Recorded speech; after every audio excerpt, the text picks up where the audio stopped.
Después de un año, claro,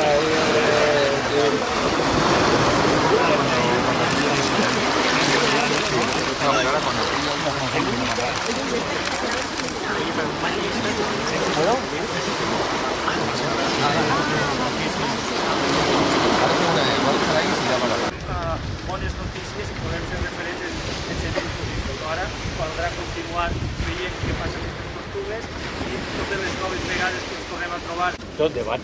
¿Cómo utilizan las corrientes? ¿Qué zonas son sus preferidas para alimentarse? ¿Qué peligros se encuentran? Por ejemplo, el tráfico marítimo, actividades humanas. Le han puesto nombre. Bueno. Las cofradías de pescadores. Oye, que tengan una foto por el lateral, ¿no? Tenemos el... A ver, Mercedes.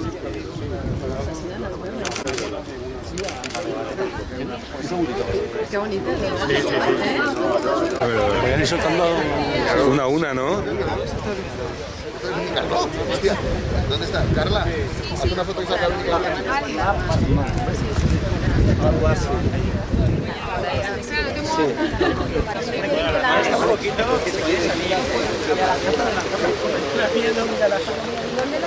Aquí, cerquita, porque para que no vean de tanto.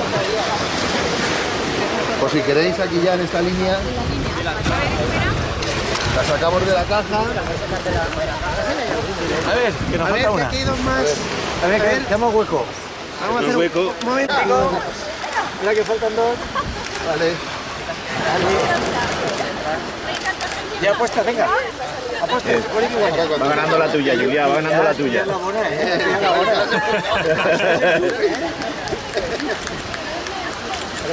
Cuando le hagan el control antidoping ya veré. Yo está muy ajustada. Julia, la tuya la primera.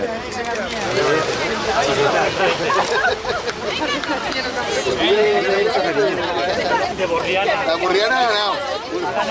Burriana ha ganado.